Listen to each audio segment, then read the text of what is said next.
Hello साथियों, मैं पवन मिश्रा एक बार फिर आपका अपनी यूट्यूब चैनल श्री गोपाल ज्ञान पर स्वागत करता हूं। और मैं आज आपके सामने लेकर आया हूं। कल हमने सीखा था एथिल अल्कोहल क्या होता है, इसको बनाते कैसे हैं, इसके हमने कल भौतिक गुण देखे थे। आज हम सीखेंगे एथिल अल्कोहल के रासायनिक गुण। क्या सीखेंगे आज हम? एथिल अल्कोहल के रासायनिक गुण। और मैं आज आपको यही बताऊंगा कि इसके रासायनिक गुणों से क्वेश्चन कैसे पूछे जाते हैं और हम इससे जो क्वेश्चन आएंगे उनको हम कैसे करेंगे वो भी हम देखेंगे। तो पहला जो रासायनिक गुण है, क्षार धातुओं से क्रिया। किससे क्रिया है? क्षार धातुओं से क्रिया। ये पेपर में क्वेश्चन आता है, बहुविकल्पी क्वेश्चन आता है कि निम्न में से कौन सी क्षार धातुएं हैं। तो आपको दो धातुएं याद कर लेनी है, सोडियम व पोटेशियम। ये जो धातुएं हैं वो कैसी धातुएं हैं? क्षार धातुएं हैं। क्वेश्चन आया है इनसे बहुविकल्पी कि निम्न में से कौन सी क्षार धातु है, तो सोडियम और पोटेशियम है, ये क्षार धातुएं हैं। तो क्या है? क्षार धातुओं से क्रिया। पहला रासायनिक गुण है क्षार धातुओं से क्रिया। तो एथिल अल्कोहल क्षार धातुओं से क्रिया करके क्या करता है? हाइड्रोजन गैस को मुक्त करता है। एथिल अल्कोहल क्षार धातुओं से क्रिया करके हाइड्रोजन गैस को मुक्त करता है। अगर आपको कहा जाए इसके रासायनिक गुण लिखिए, केवल समीकरण लिखना है तो आगे हम बता रहे हैं वही लिखना है, लेकिन पूछे इसके रासायनिक गुण तो क्या लिखेंगे आप? एथिल अल्कोहल क्षार धातुओं से क्रिया करके हाइड्रोजन गैस मुक्त करता है। तो देखो हमें क्या पता है, ये क्या करता है? हाइड्रोजन गैस मुक्त करता है। तो हम कोई क्षार धातु ले रहे हैं, सोडियम हमने ले ली। अब क्या लेना है? प्लस क्या लेना है? Ethyl alcohol C2H5OH। अब ये बताओ बन क्या रहा है? कौन क्या निकल? हाइड्रोजन गैस निकल रही है, तो ये निकाल दो। जो बन रहा है वो निकाल दो। आपको ये रासायनिक गुण की जो थ्योरी है वो पता होनी चाहिए, तो आपके लिए आसान है चीजें। तो क्या है? सोडियम की क्रिया हमने एथिल अल्कोहल से करा दी, तो क्या बन गया? हाइड्रोजन गैस मुक्त हो गई। गैस का ये प्रतीक हो, ये हमने गैस मुक्त कर ली। ठीक है, अब देखो, अब हाइड्रोजन यहां से निकल गई और तो कुछ निकल नहीं रहा है, केवल हाइड्रोजन निकल रही है। तो जहां से हाइड्रोजन निकलेगी वहां क्या जुड़ जाएगी? सोडियम जुड़ जाएगी। जहां से हाइड्रोजन निकलेगी वहीं पे क्या जुड़ जाएगी? सोडियम। तो ये बन गया C2H5ONe। इसका नाम क्या है? Sodium ethoxide. क्या नाम है इसका? इसका ये जो नाम है सोडियम एथोक्साइड। ये नहीं पूछा जाता है कि क्या बनता है ये।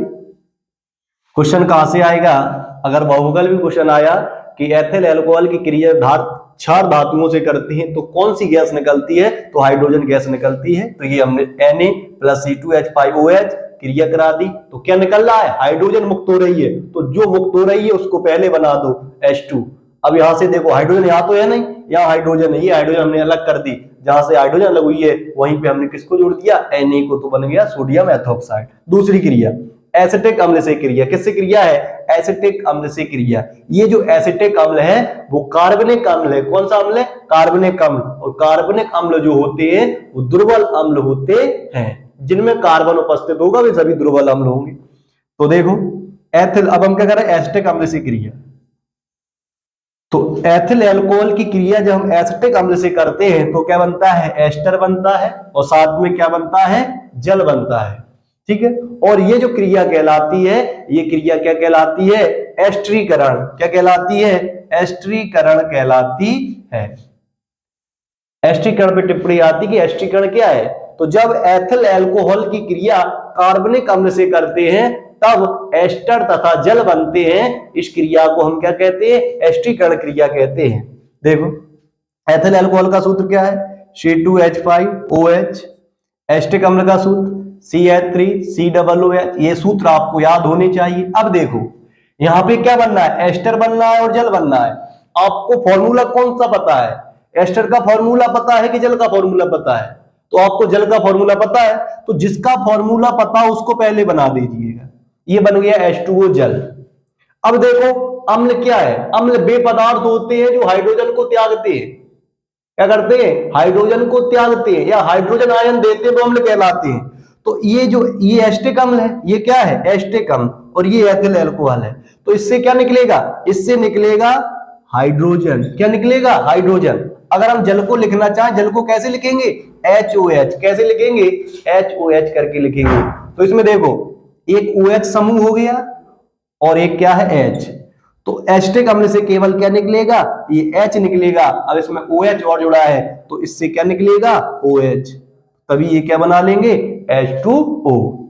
तो जहां से क्या निकला है? H निकला है, वहीं पे हम किसको जोड़ देंगे? वहीं पे हम इसको जोड़ देंगे C2H5 को। किसको जोड़ देंगे? C2H5। तो CH3COO C2H5। ये क्या है? ये जो इतना समूह है, ये हम बता चुके हैं कई बार, ये जो समूह है ये यहां से यहां तक CH3COO, ये एसिटेट समूह है। कौन सा समूह है? एसिटेट। और ये C2H5 जो है ये एथिल है। क्या है? एथिल। तो इसका नाम पहले लिखा जाएगा एथिल एसीटेट। क्या हो गया ये? Ethyl acetate. ये एस्टर है। क्या है ये? एस्टर। बात समझ में आई? यहां से निकले केवल H। अब ये जल का सूत्र है HOH, तो इसमें OH और जोड़ना है। OH कहां से निकलेगा? यहां से। तो जहां से H निकला है वहीं पे ये जुड़ जाएगा, तो ये बन जाएगा CH3COO C2H5। ये एस्टर है। अगर देखो HCl से क्रिया, किससे क्रिया? HCl से क्रिया। तो एथिल एल्कोहल की क्रिया जब हम किससे करते हैं? HCl से करते हैं। किससे करेंगे? HCl से करेंगे तो बनेगा एथिल क्लोराइड और साथ में क्या बनेगा? जल बनेगा। जब एथिल एल्कोहल क्रिया HCl से हम करते हैं, एथिल क्लोराइड बनता है, साथ में क्या बनता है? जल बनता है। देखिए एथिल एल्कोहल C2H5OH क्रिया HCl से कर रहे हैं हम, तो क्या बन रहा है? एथिल। अब हमें सबका जल का फॉर्मूला पता, जल को पहले बनाओ। जिसका फॉर्मूला पता है उसको पहले बना दो, ठीक है। अब यहां से क्या निकलेगा? OH। क्या निकलेगा यहां से? यहां से OH निकलेगा और यहां से अम्ल से पता है, अम्ल से H निकलता है, तभी तो जल बना है। तो ये दोनों जुड़ जाएंगे तो क्या बन जाएगा? C2H5Cl। ये क्या है? Ethyl chloride. तो याद रखना, जिस अब क्रिया में जो पदार्थ बन रहे हैं और हमें जिसका फॉर्मूला पता है उसको हम पहले बना देंगे और जो बचेगा उसको आखिरी में लिख देंगे, बाद में लिख देंगे।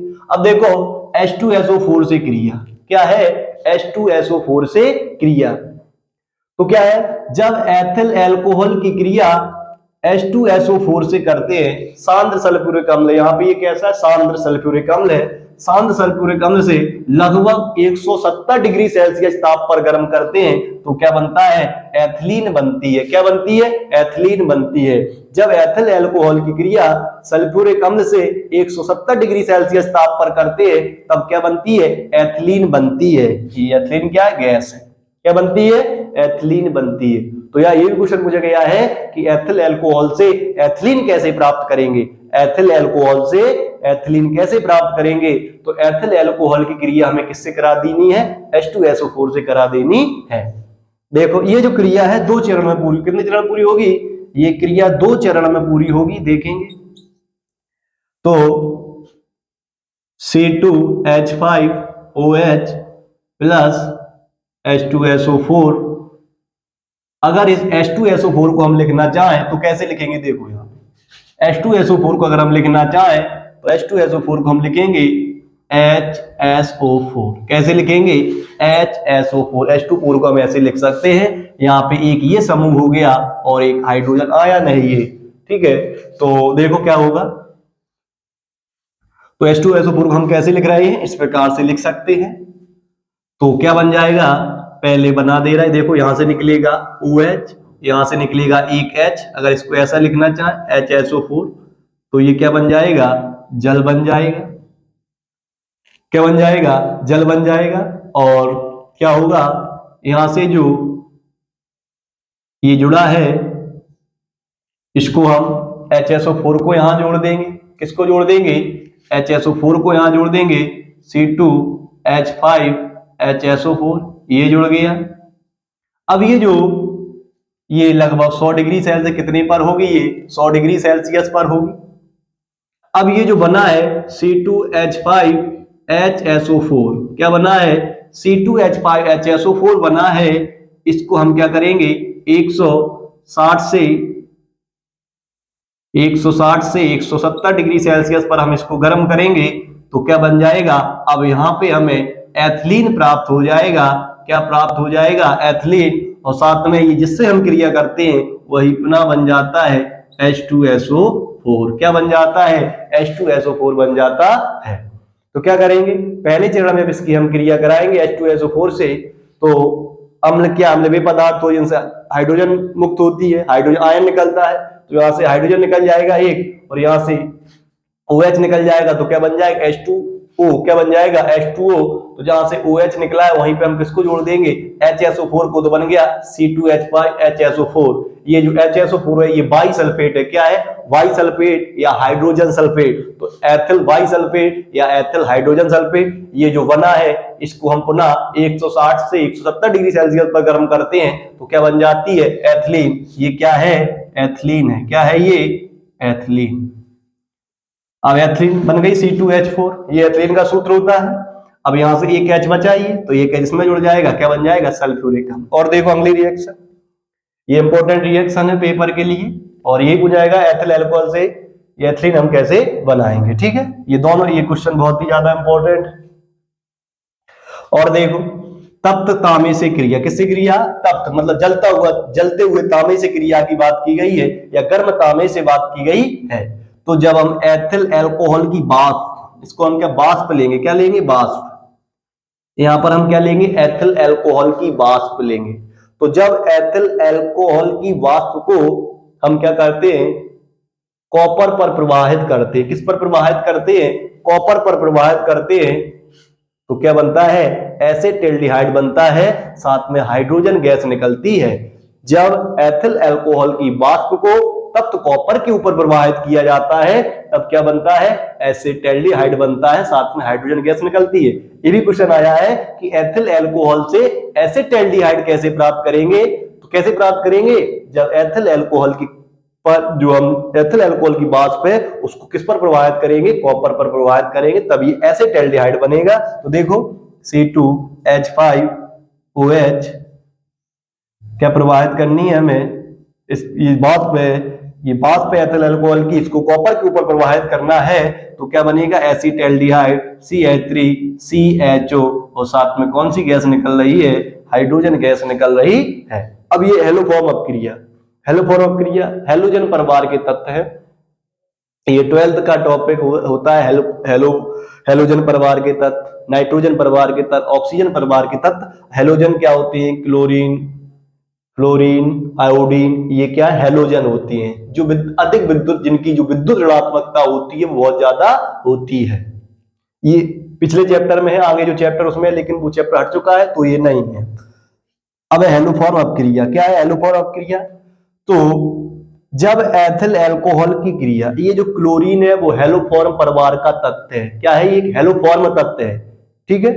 तो जब एथिल अल्कोहल की क्रिया, ये हेलोफॉर्म जो हेलोजन परिवार का तत्व है, ये हेलोजन है, क्या कह लो इसको, हेलोजन, ये क्या है, हेलोजन है, ये क्या है, ये हेलोजन, जिनकी विद्युत ऋणात्मकता अधिक होती है। तो क्या है हेलोफॉर्म क्रिया, जब एथिल अल्कोहल की क्रिया क्लोरीन और ये सोडियम हाइड्रोक्साइड ले लो या पोटेशियम हाइड्रोक्साइड, तो क्या करते हैं, जब क्लोरीन और सोडियम हाइड्रोक्साइड की क्रिया एथिल अल्कोहल से करते हैं, तब क्या बनता है, क्लोरोफॉर्म बनता है। पेपर क्वेश्चन आ सकता है कि एथिल अल्कोहल से क्लोरोफॉर्म कैसे बनाएंगे, कैसे बनाएंगे, जब क्लोरीन और सोडियम हाइड्रोक्साइड या पोटेशियम हाइड्रोक्साइड की क्रिया हम एथिल अल्कोहल से करेंगे, तब क्या बनेगा, क्लोरोफॉर्म बनेगा। तो देखिए एथिल अल्कोहल C2H5OH की क्रिया Cl2 प्लस NaOH क्या बन जाएगा, जो बनना है क्लोरोफॉर्म CHCl3, ये क्लोरोफॉर्म का सूत्र है, साथ में HCOONA plus NaCl plus H2O, ये बन गया। एक बात और याद रखो, अगर आपकी एग्जाम में कोई अभिक्रिया बैलेंस करने के लिए आ रही है तो ही आपको उसको बैलेंस करना है, अन्यथा आपको बैलेंस नहीं करना है, ये बात याद रखना। संतुलन करने को कहा जाए तभी आपको संतुलित करना है, अन्यथा आपको संतुलित नहीं करना है। तो ये जो बन गया है वो क्या बन गया है, क्लोरोफॉर्म। इसको बैलेंस आप लोग कर लेना। तो आज हमने क्या सीखा, इसके रासायन, एथिल अल्कोहल के रासायनिक गुण, ठीक है। क्षार धातुओं से क्रिया, एसिटिक अम्ल से क्रिया, HCl अम्ल से क्रिया, H2SO4 से क्रिया, और जो पांचवी है तप्त तांबे से क्रिया और एलोफोर अपक्रिया। ये अपक्रिया और ये एसिटिक अम्ल से क्रिया, ये 3 अपक्रिया बहुत ही ज्यादा इंपॉर्टेंट है। अगर आपको ये हमारा वीडियो अच्छा लगा हो तो लाइक कीजिए, शेयर कीजिए, चैनल को सब्सक्राइब कीजिए और इस वीडियो को आप अपने दोस्तों के पास भी शेयर कीजिएगा, क्योंकि अगर वो अभी तक नहीं पढ़ रहे हैं तो ये वीडियो उनके लिए बहुत ही लाभकारी सिद्ध हो गया। Thank you.